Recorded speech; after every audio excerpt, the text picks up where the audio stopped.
life is really precious, and we will come to an end. The invitation for clients to see that you don't have forever to make a change is really important. Like, let's get the meaning in the room. You know, if you had 1,500 weeks left in your life, feed up. And so I want to convey to my clients in some way that, yes, it's painful, but it's also got lots of joy and love and opportunities for connection, but not another minute of doubting and wondering and not taking risks. That was Dr. Robyn Walser on Psychologists Off the Clock.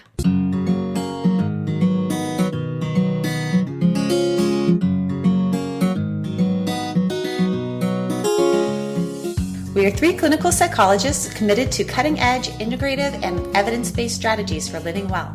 On this podcast, we bring you ideas from psychology that can help you flourish in your work, parenting, relationships, and health. I am Dr. Diana Hill, practicing in Seaside, Santa Barbara, California. I'm Dr. Debbie Sorensen, practicing in Mile High, Denver, Colorado. And from coast to coast, I'm Dr. Yael Schoenbrunn, a Boston-based clinical psychologist and assistant professor at Brown University. We hope this podcast offers you ideas for how to live a full and meaningful life. Thank you for listening to Psychologists Off the Clock.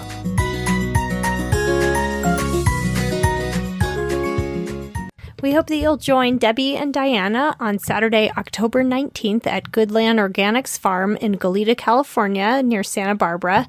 We're doing a fall reset and restore wellness retreat, which is going to include some psychology workshops, yoga, time outdoors in nature, exploring the coffee farm, and it's going to be a lovely day. That's Saturday, October 19th, and you can find out more and register at drdianahill.com. We hope to see you there.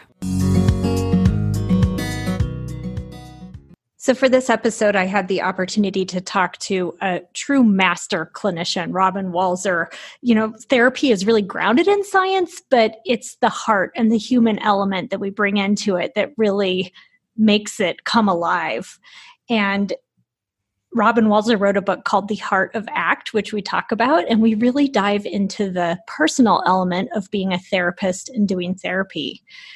And sadly, 2 days after I recorded this interview with Robyn, I read a New York Times article about how all these tech workers in Silicon Valley are really anxious and depressed right now, and so they're getting therapy.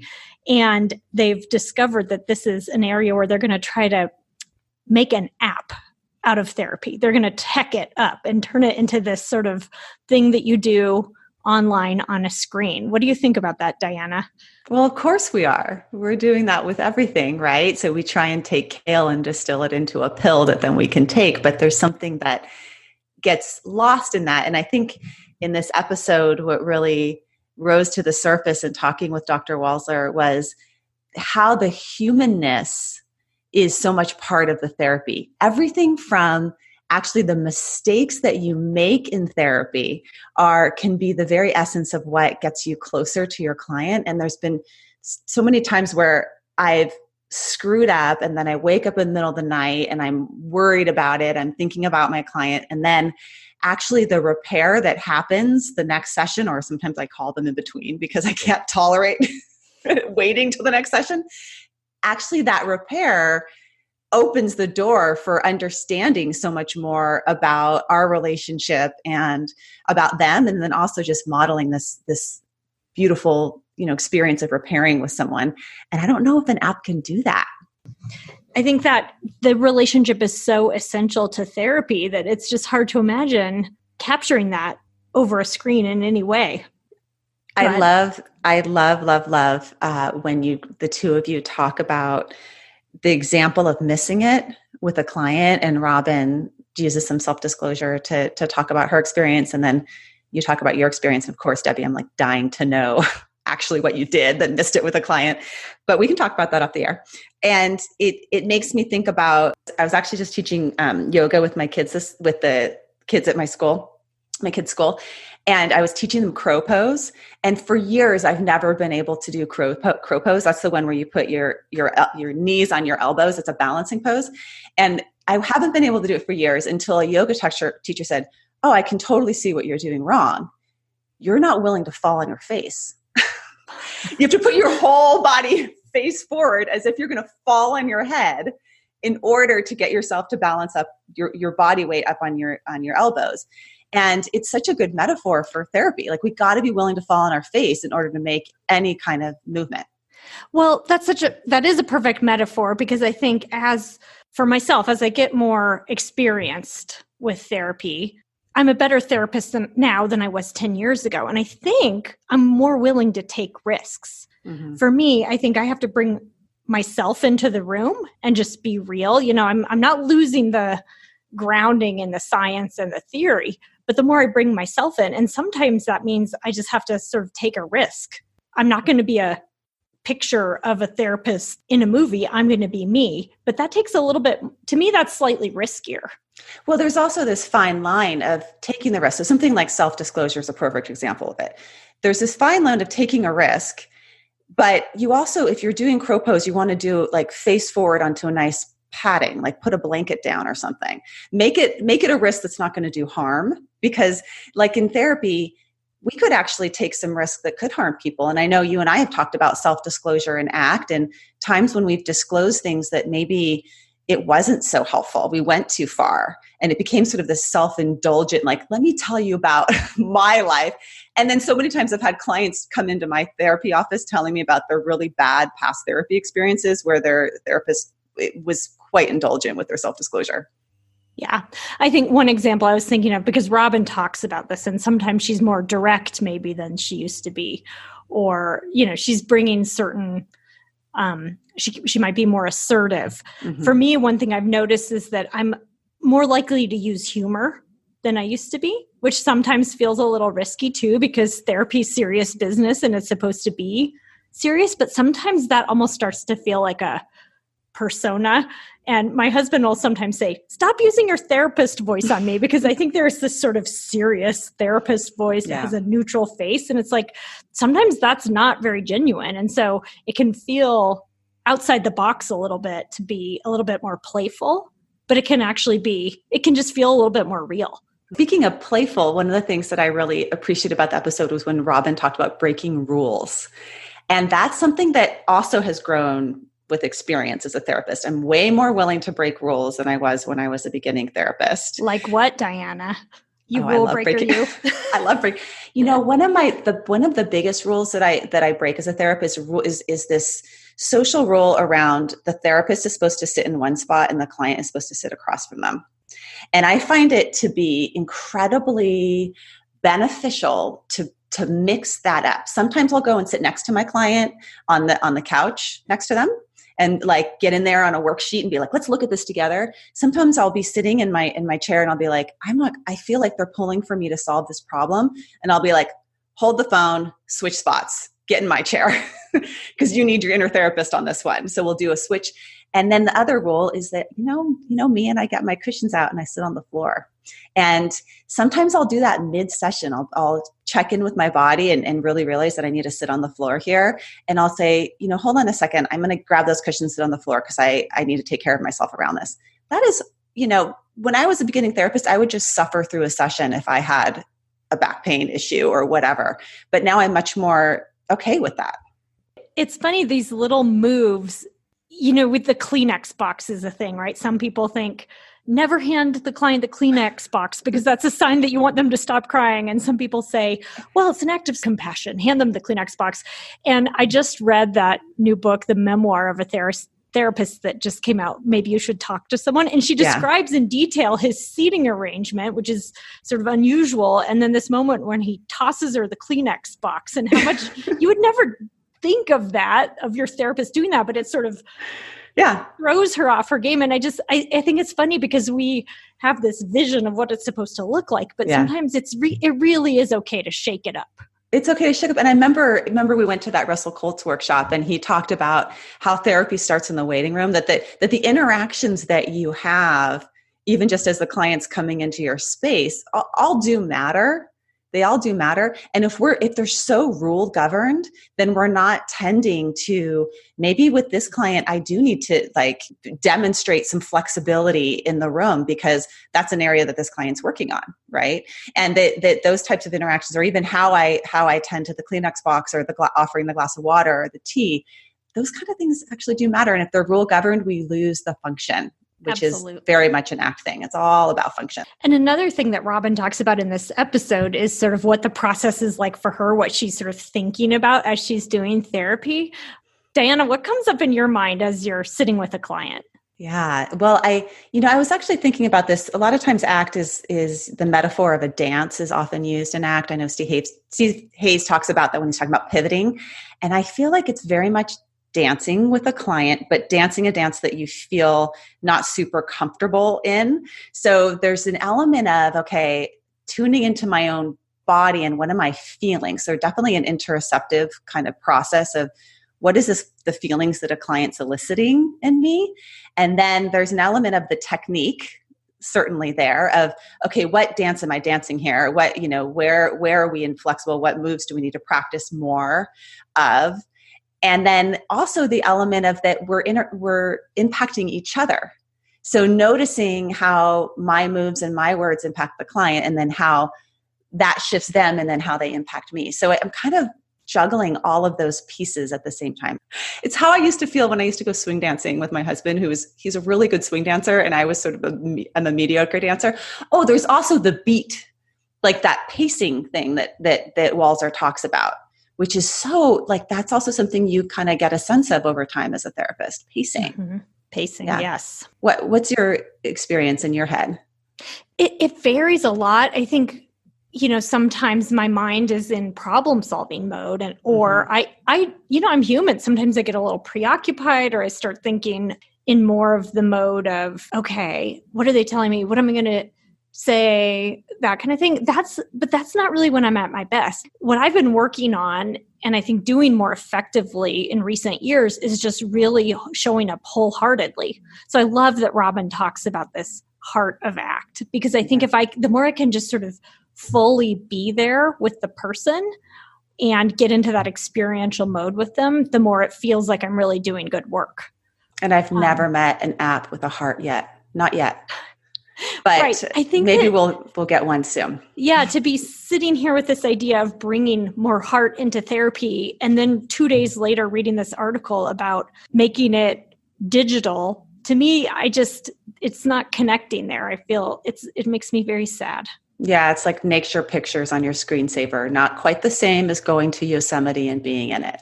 That's right. Yeah.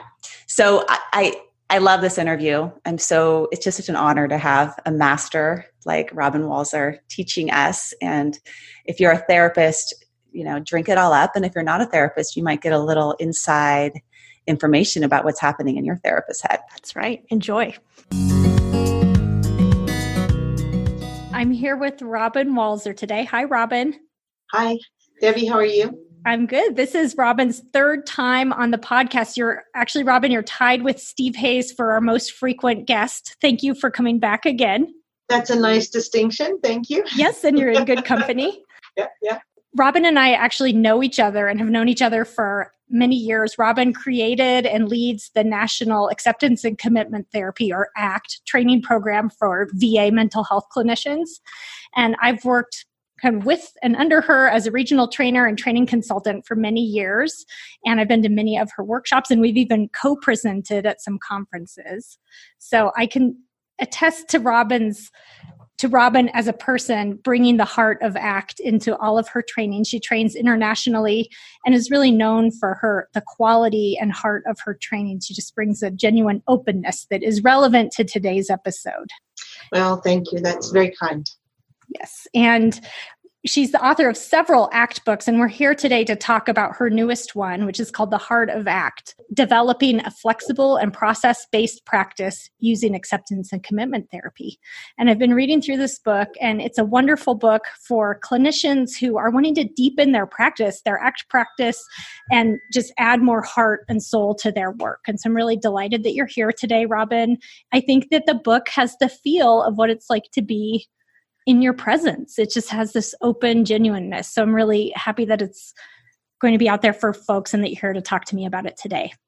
Well, thank you for inviting me. I'm really glad to be here and talk about the book. It was a work of both love and pain to write it, because it required a lot of thinking about how do you communicate experiential work verbally through language. It was really hard. I'm sure it was. That sounds like a challenge. And I feel like you did it with this book. And you reveal, I think, some of your own heart and personal elements of it. And I just imagine that did take some courage to put yourself out there in this way. Yeah, definitely talking about some of my own experiences with learning ACT and supervising others in ACT, and certainly had its challenges. Like I would feel self-conscious about people knowing these things about me. And so, but I just was, all right, let's go for it. And I put it in there anyway. And you also write about what it's like to be in the therapist seat wholeheartedly, which is something that we're going to talk about today. And I think that that's something that also requires a lot of openness. Yeah. It requires a lot of being willing to sit with your own experience in the room as a client is sharing their pains and struggles with you. Absolutely. And speaking of the heart of Robyn Walser, your two hearts, your adorable little puppies are sitting there and they snore. So I just want to tell our listeners that they might hear an occasional sound and that's Robyn's sweet little doggies snoring by her feet. Yeah, it's not me.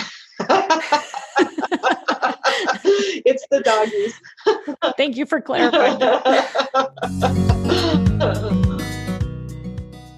So I know that you care deeply about training and acceptance and commitment therapy and have trained a lot of clinicians who are brand new to ACT.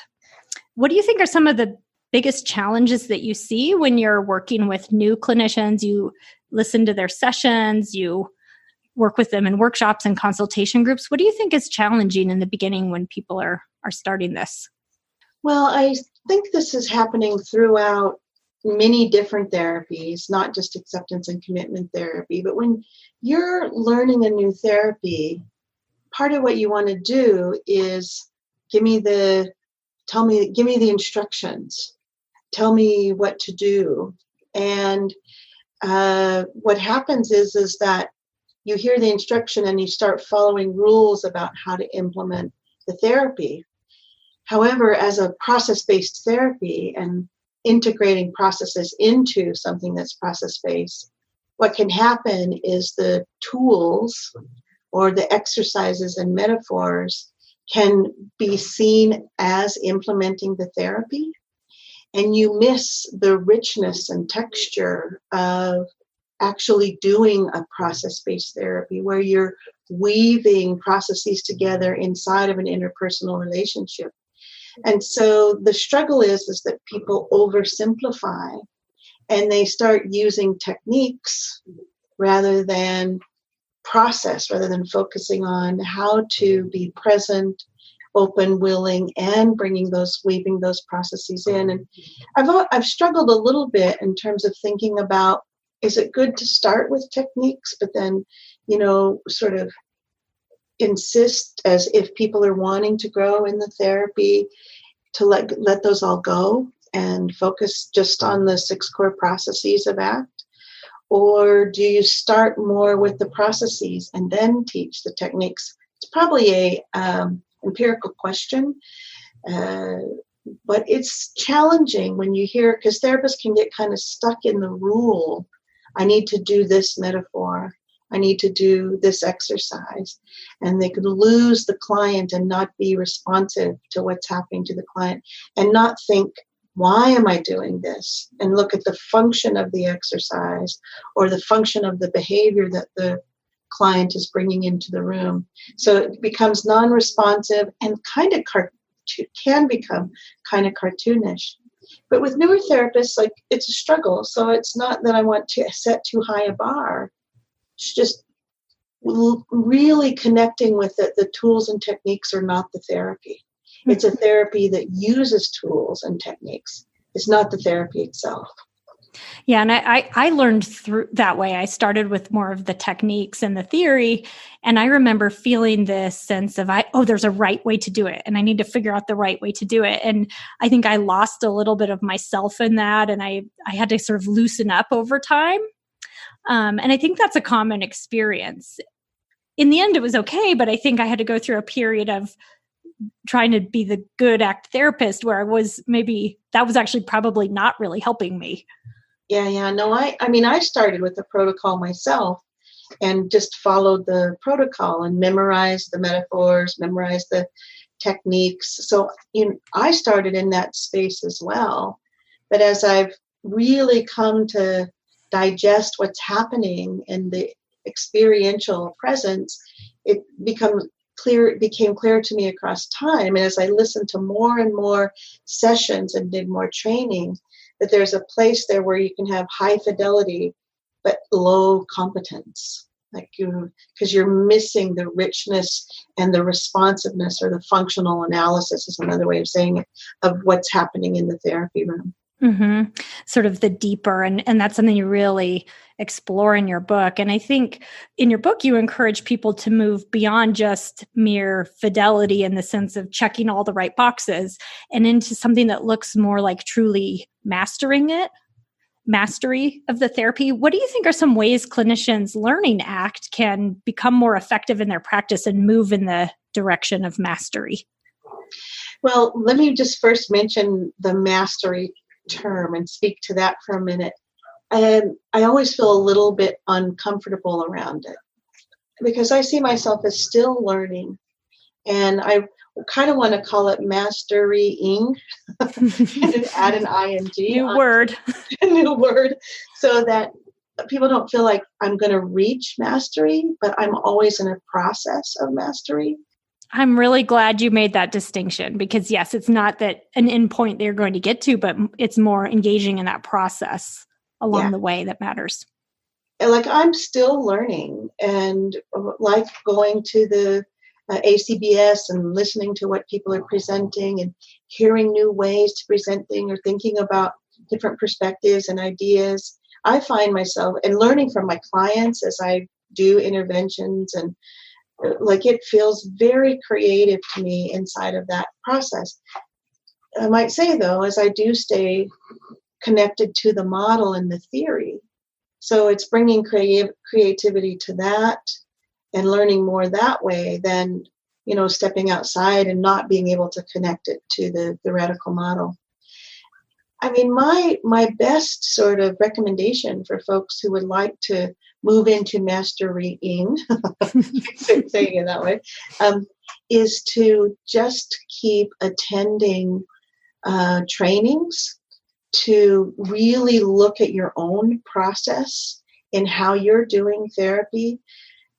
I say this right away in the book, and that's that I'm of the opinion that if you're going to do this well, you need to be implementing it in your own life. And being open, aware, engaged yourself is a way of doing that in the therapy room. And so bringing some part of mastering it brings in, is about bringing it to your own world and life, approaching things from an open space, and then staying engaged in the learning process and not stopping at just the techniques. So if you're learning it and you say to a trainer, can you tell me a metaphor that I can use there? Or what's an exercise that I can implement with this kind of client?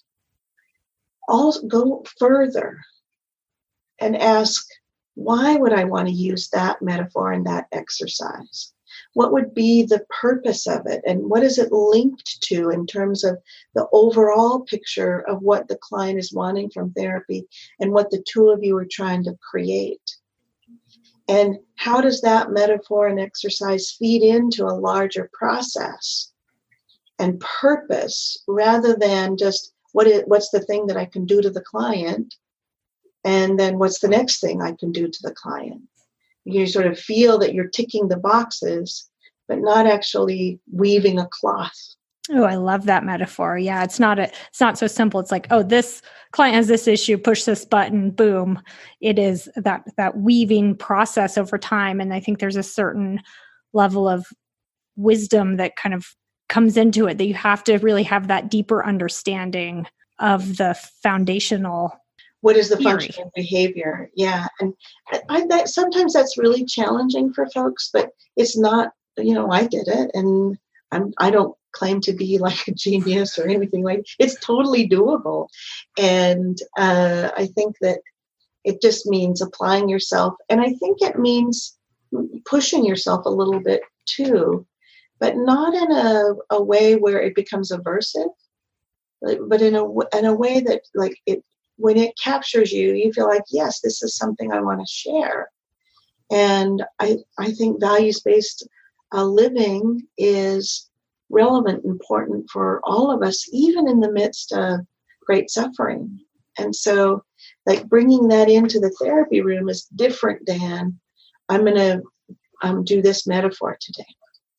And I think one of the struggles that we have as a community of acceptance and commitment therapists is that as the therapy has grown and become more well known, the dissemination process has really grown too, right? There's people learning about ACT all over the world. And through that process, there's a diffusion of dissemination. So the further away you get from, like, the original sources, the more diffuse the therapy becomes, and the more techniques are easy to grab.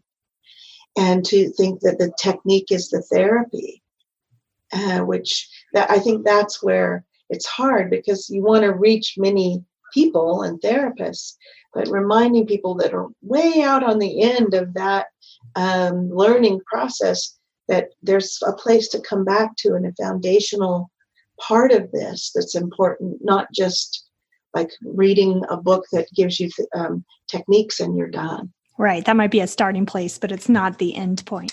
Now, if you think about your own journey as a therapist over the last however many years, what are some ways that you feel that you've grown or developed that wisdom over time? How have you changed as a therapist over the years? Well, I think I'm more willing to take risks in therapy and to be more open and present to what it is that is happening for me in a responsive way. So self-disclosure, saying more about what I think is going on without hesitation, but always growing compassion and, staying with people in a compassionate way. But I think I've become more willing to take risks as a therapist, but not risks that are functional, right? They're linked to what is happening for the client and how I'm conceptualizing the case. I was on a phone call this morning, and my friend Meg McKelvey said this, and I wrote it down because it seemed really relevant to our conversation. She said, "This is not just my work. This is how I want to show up in the world." And you mentioned in your book, and just said a few minutes ago, that a big part of growing this wisdom is putting it into practice in your own life.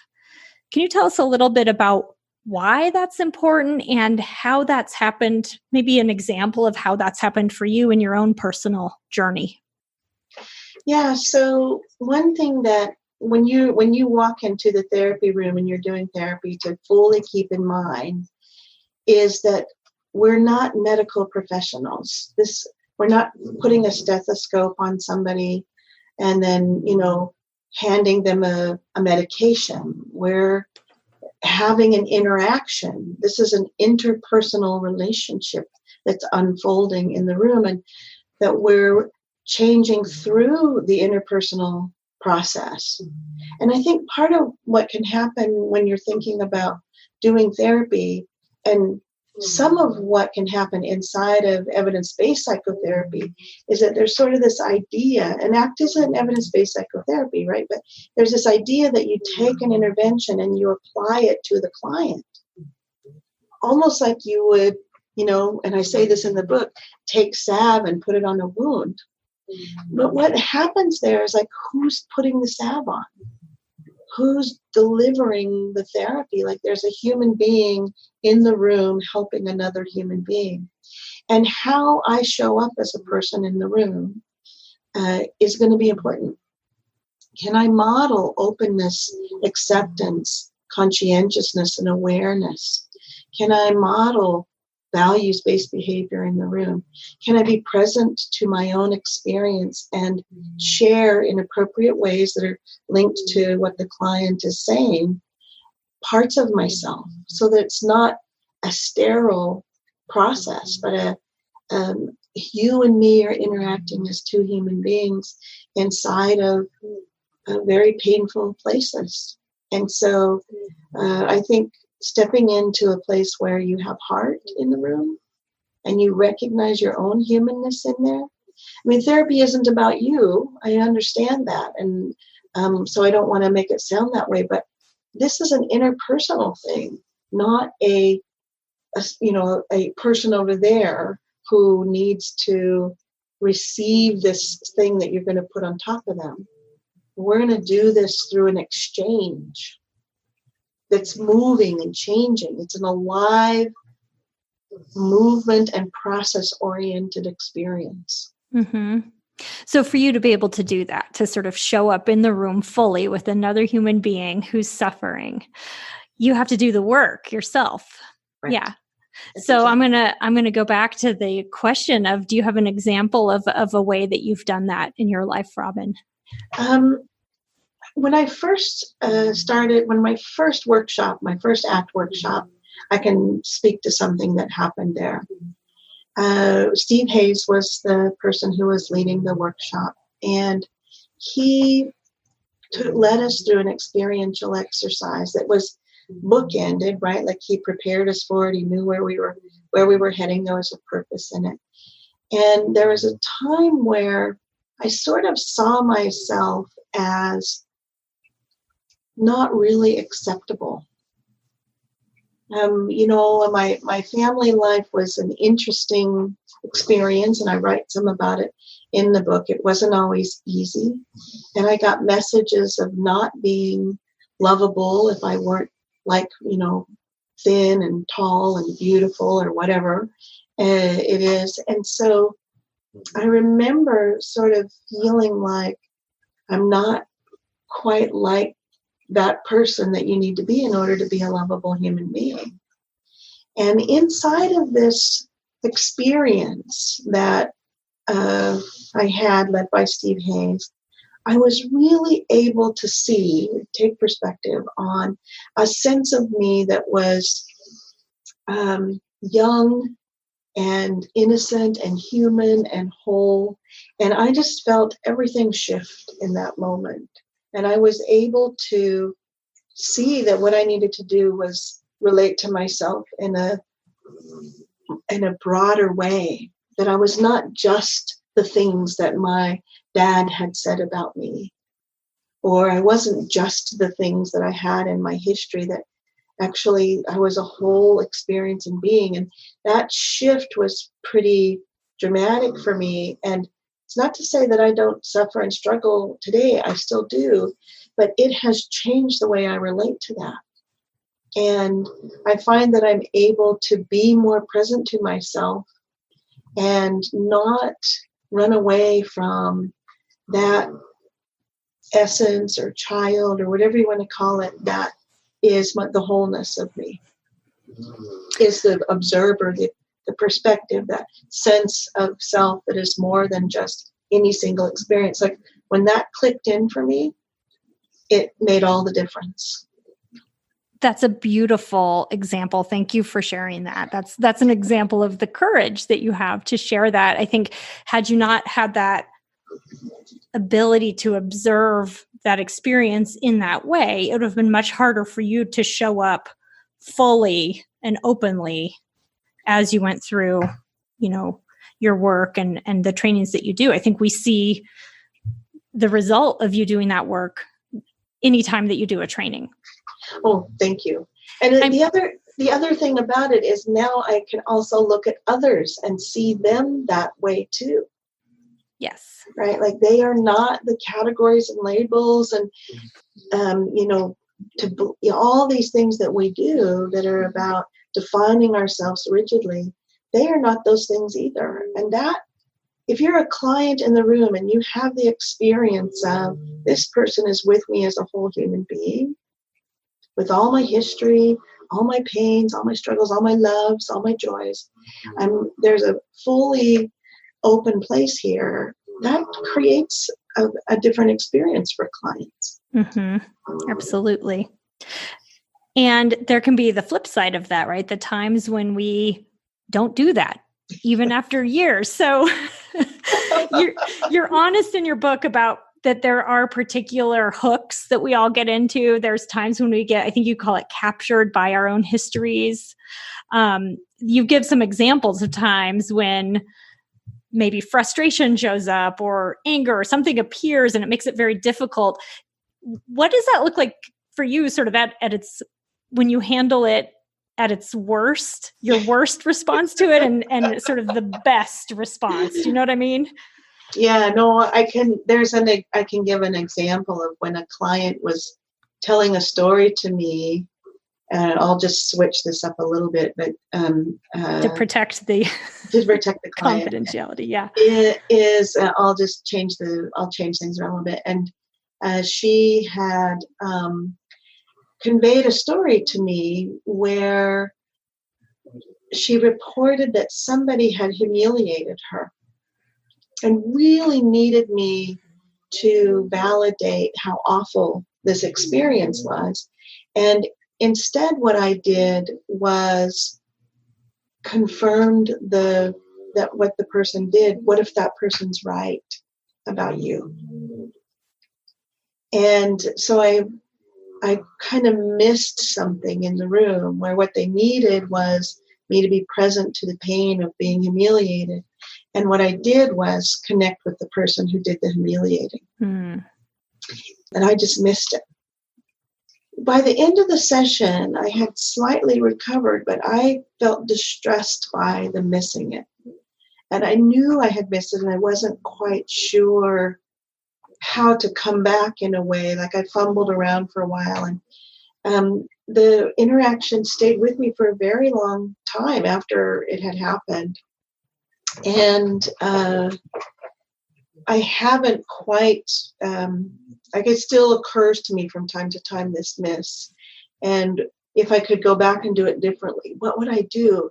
Because both the conceptualization is that what this person was talking about when they humiliated this other person was accurate in the difficulty that this person was having in their life. Could I have expanded myself to pull in both of those things at the same time, and both validating and confronting? That's what I would do to make it different. That's a good example. I feel like I've done some similar version of that many times, and you're left feeling, oh, that wasn't really very helpful, or that didn't go very well. What about when it's at its best, when you feel like that sort of something like that happens or shows up for you and you feel afterwards that you handled it really well? What does that look like? Well, so I do think the 6 core processes are right inside of managing it well. And partly what happens there is that I'm willing to be present to how I missed something or I didn't do something well in therapy. And I'll bring it right in and say, I want to share with you what I think is happening. And if I think an apology is the right way to go, I'll make an apology. But if I think just an exploration is the right way to go, I'll make an exploration and say, what happened for you when I did this? And this is what was happening for me. And does it feel like other areas of your life? And how does it change, if at all, something that's going on between the two of us? So that we have an opportunity to look at what are we willing to feel? What was values inconsistent, and how do we get values consistent again? What were we afraid? Were we avoiding something? So you can bring the processes right into what happened and move back into a space where your relationship becomes even closer as you work through the difficulty of what happened in that moment. I have an example of that happened to me recently. In acceptance and commitment therapy, we think it's important to use, as you said, some element of self-disclosure thoughtfully, to share to be open and share some of our own vulnerabilities. Well, sometimes this can go a little wrong. So I did a self-disclosure that was probably a little too personal. And I think what I was trying to do was to build connection and also to sort of validate or normalize something that the client was talking about. And I tell this story, and then I kind of get to the end of it, and I had this realization: it's not helpful. It's feeling a little off, self-indulgent, irrelevant.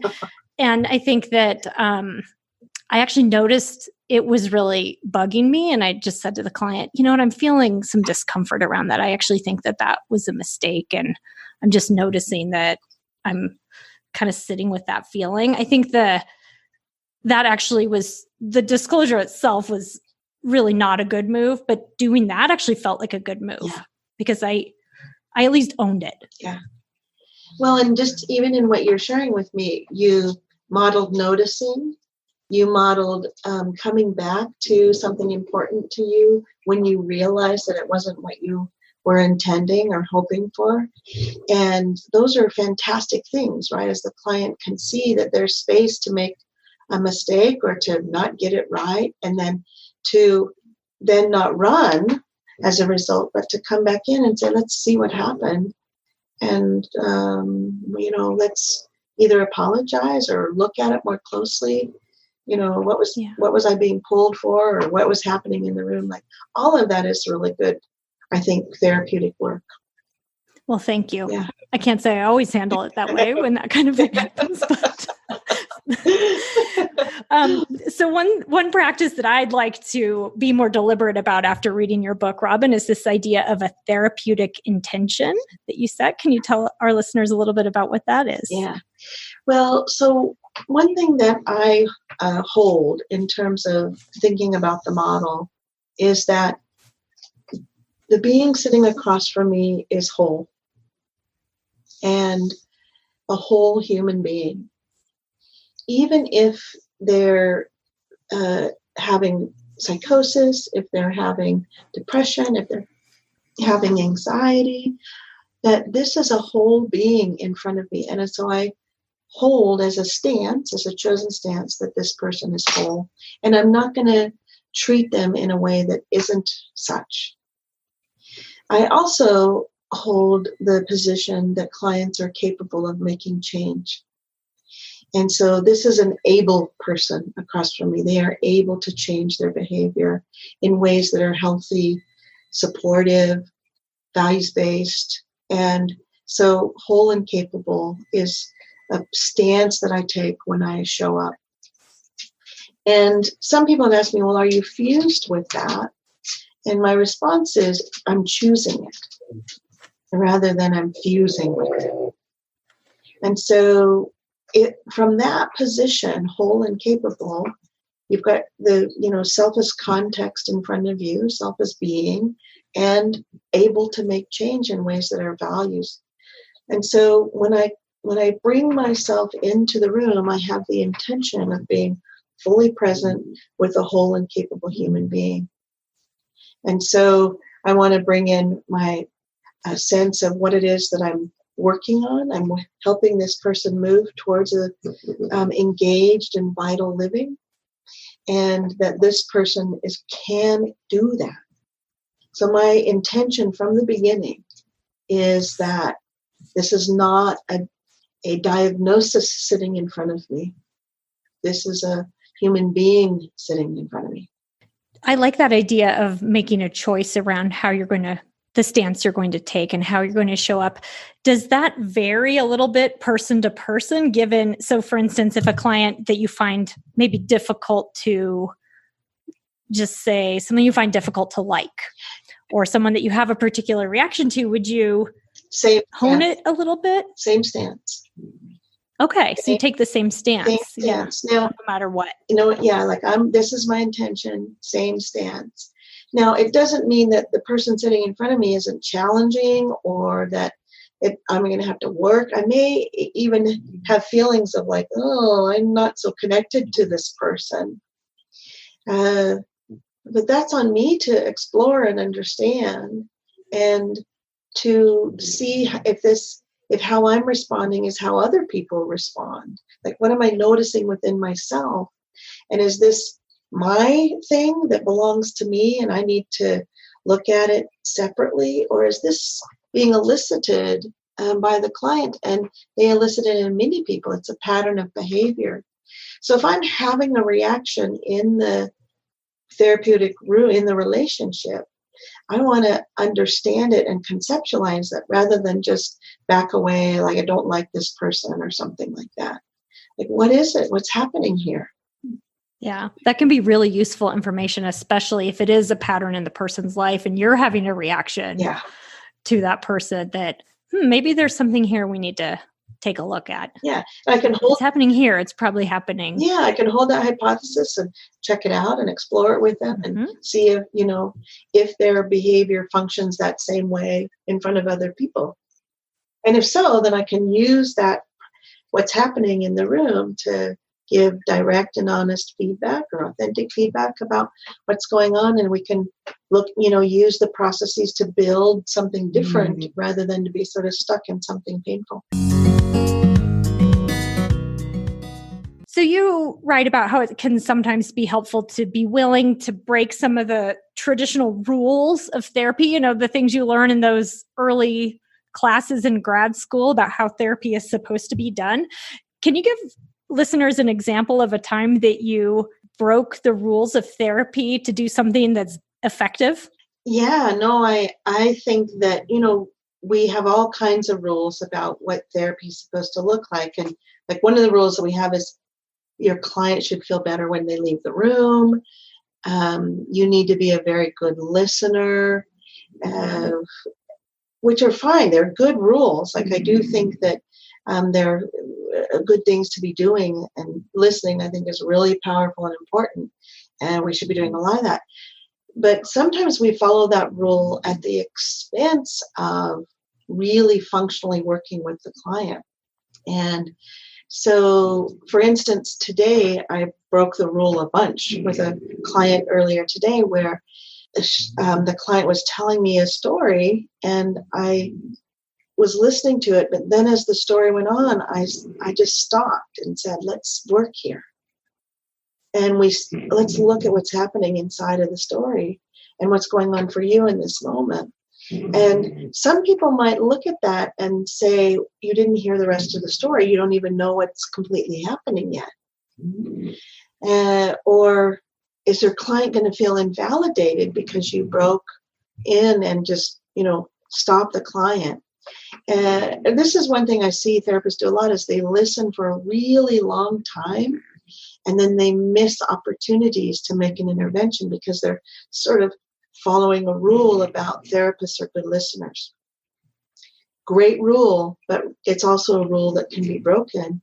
And again, it depends on what is the purpose of what you're trying to do in the room.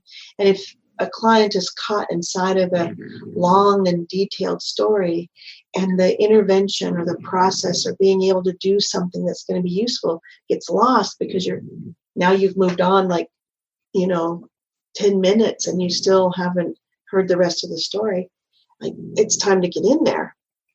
And you can do that with thoughtfulness, awareness, compassion, and you can do it in a way that it doesn't feel like you're dismissing the client or not validating the client, which reminds me of another rule. Like some people are, you always got to validate.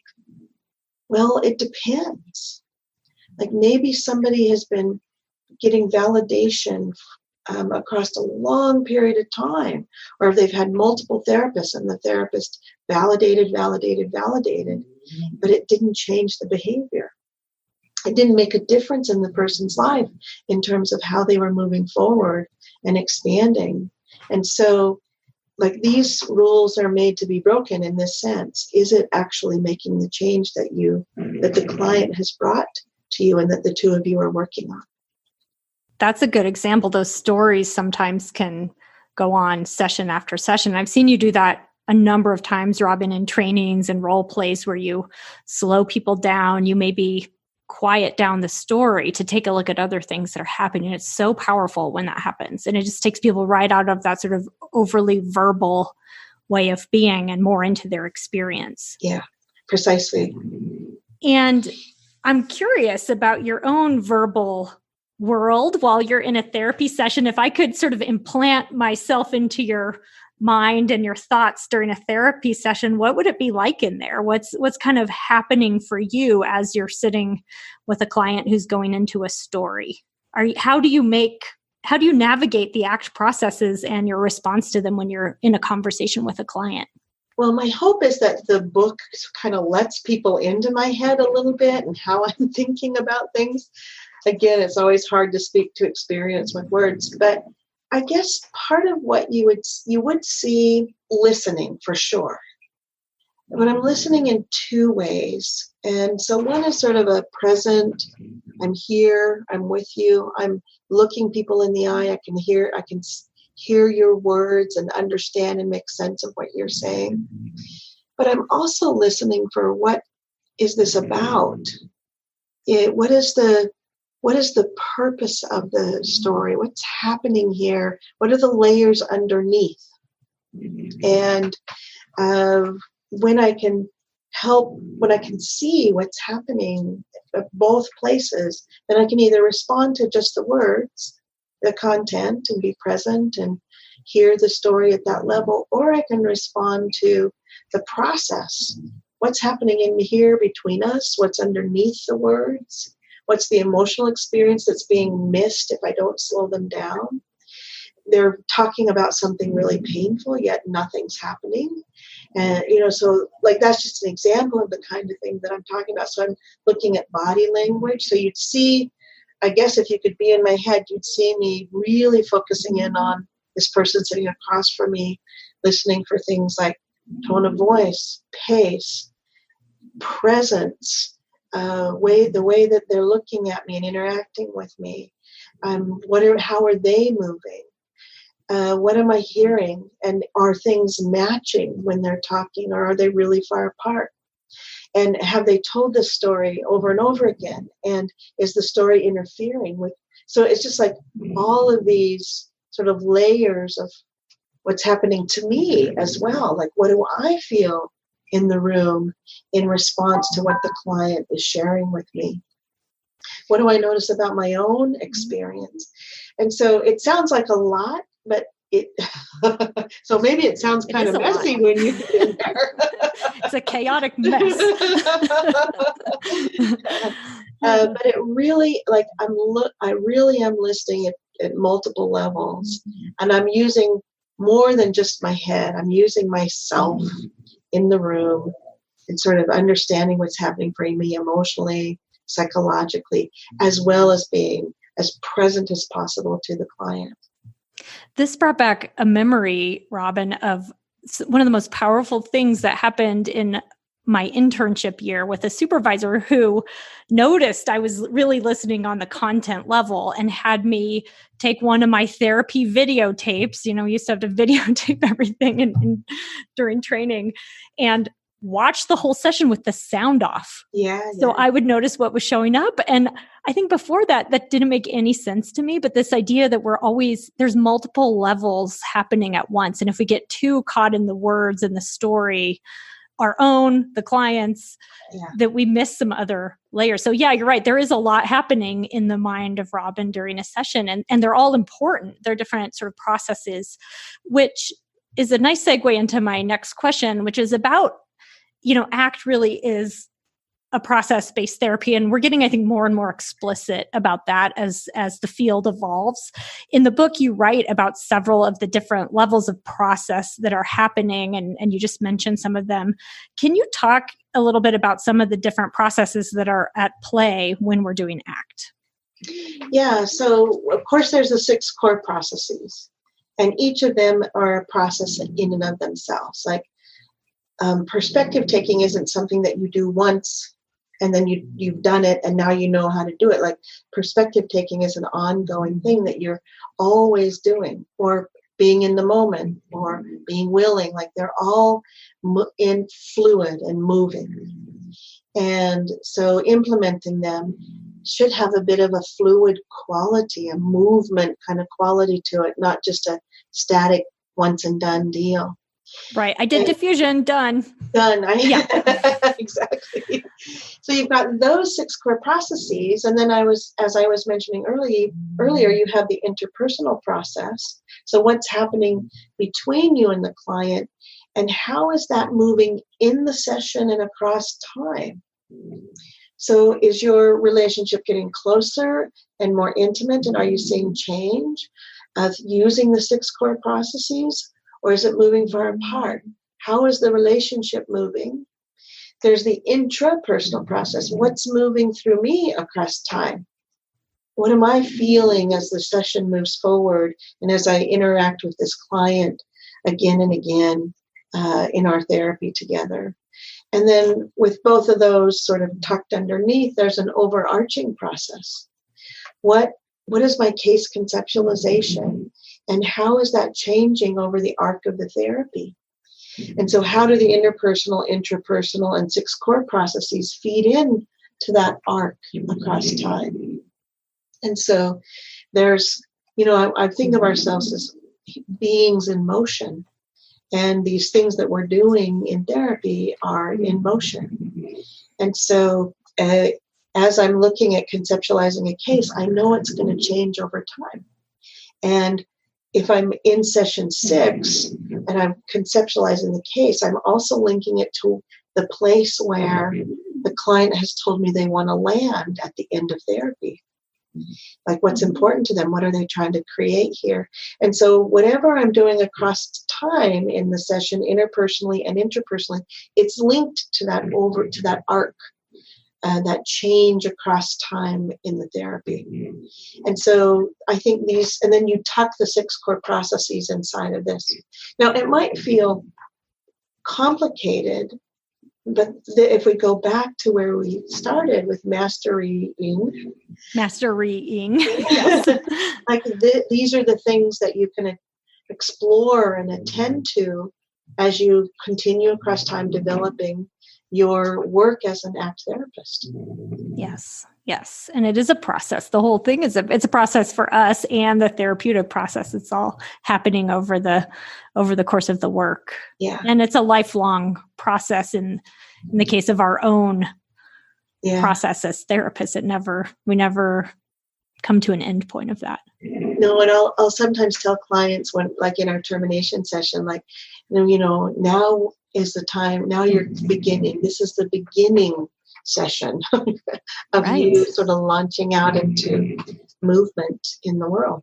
Yeah, that's right. I sometimes say that when I finish a consultation group I'm working with, and we come to the last session, I say, this is really just the starting point. This is the starting point. It may not feel like it right now because you've been through all kinds of work over the last 6 months, but really this is where it begins. Yeah. Well, and I've really taken, and maybe you were going to ask a question about this, but I've really taken to this movement as a pretty important piece of what's happening. And so I've been saying this life from the feet up. Yes. And what I mean by that is, we can get so heady. It's almost, we live from the head down. And I want to encourage us from the feet up. Like life unfolds in what you're doing and in your feet, not in what you're thinking and what's in your head. I mean, I'm not saying those are irrelevant, but move your feet and bring your heart and mind along. I love that. I love that idea. And I think as therapists, that's part of our process, is to live our lives from the feet up. It's beautiful. Well, the therapeutic process and our growth process at therapists never comes to an end point, but this interview does. And I want to end on a final piece about your book, because to me, one of the most powerful and moving parts was your chapter on existentialism and ACT. And there's a piece about how really one of the best gifts that we can give to our clients is putting them in touch with the fact that the clock is ticking and life is passing us all by. I just thought that was so beautiful and profound. And sometimes we don't want to think about that, or it gets completely missed because we're focused on our problems. Why did you include that in your book? Why is this piece about awareness of death so important? Well, if I can, I've read some terrific folks like Viktor Frankl and, other existentialists who remind me deeply and sort of in a heartfelt way that life is really precious, and we will come to an end. And it is not that knowledge that brings meaning. And so the invitation for clients to see that you don't have forever to make a change is really important. Like, let's get the meaning in the room. And why is that created? And it's because time is running out.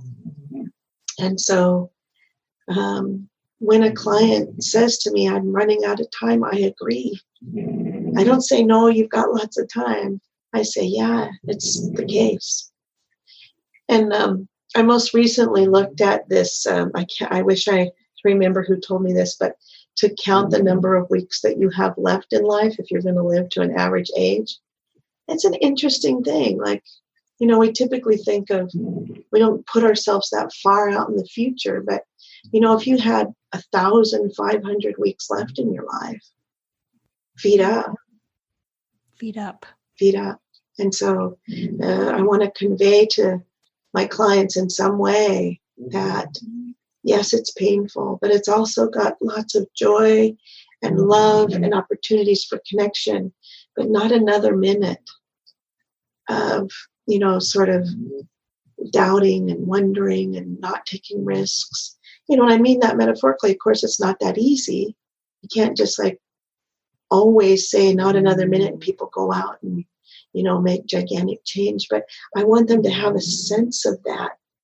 Like, it isn't forever that I'm going to be able to live and make changes. And so I need to, get my feet in line with my values today, now.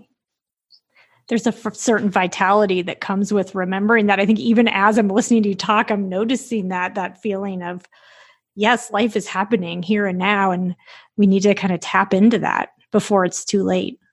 Yeah. Well, Robyn, it's been a real joy. I always love the opportunity to talk to you, and it's a great honor to talk to you about this book. I really feel your heart in it as I read it and as I'm talking to you today, and I think it's going to help my therapy be deeper and richer, and I think our listeners will feel the same way. So thank you for writing it, and thank you for joining me. Oh, and thank you so much for inviting me. So, of course, it's a pleasure to talk to you all the time, but it's really great to come and do the podcast. It's fun. Thank you. Repeat. Now we may need to have you on a fourth time. Oh, and I'd love to come back. All right. Thank you, Robyn. Thank you.